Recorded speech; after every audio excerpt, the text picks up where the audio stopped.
बहुत समय पहले पहाड़ों और जंगलों के बीच बसा था एक सुंदर राज्य, नवराज्य। इस राज्य में एक रहस्यमयी नीली झील थी, जिसके बारे में लोगों में अजीब-अजीब कहानियां फैली थी। कहा जाता था कि उस झील के पास जो भी जाता कभी लौट कर नहीं आता। वहां की हवा ठंडी, पानी चमकता हुआ, लेकिन हमेशा एक अजीब सन्नाटा पसरा रहता। राज्य की राजकुमारी मेहर बचपन से ही बहादुर और जिज्ञासु थी। हमेशा सोचती रहती कि आखिर इस झील में ऐसा क्या है जो लोग डरते हैं। एक दिन जब महल में एक अजनबी बाबा आया, उसने मेहर से कहा, जिस दिन चांद का प्रतिबिंब झील के बीचों बीच गिरेगा, उसी दिन रहस्यमय खुलेगा, पर उसके लिए बलिदान देना होगा। मेहर के अब और भी बेचैनी होने लगी। उसी रात जब चांद पूरे आकार में चमक रहा था, वो झील के पास पहुंची। झील से नीली रोशनी उठने लगी।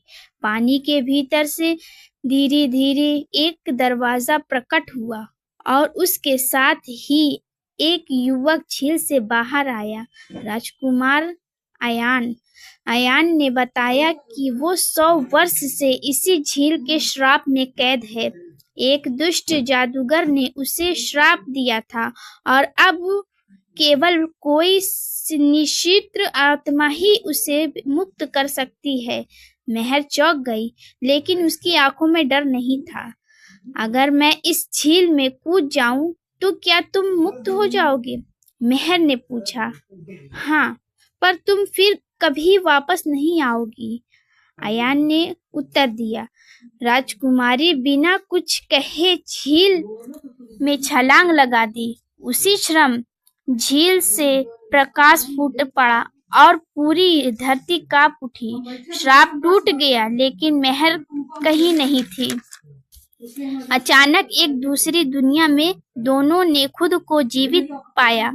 एक दूसरे राज्य का दुख और अंधकार का नामो निशान नहीं था। वे अब उस लोक में थे जहां सिर्फ बलिदान और सच्चाई की मिसाल पहुंच सकती थी।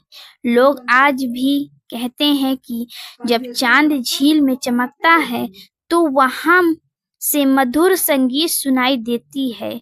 मानो मेहर और अयान आज भी वहां साथ साथ हैं।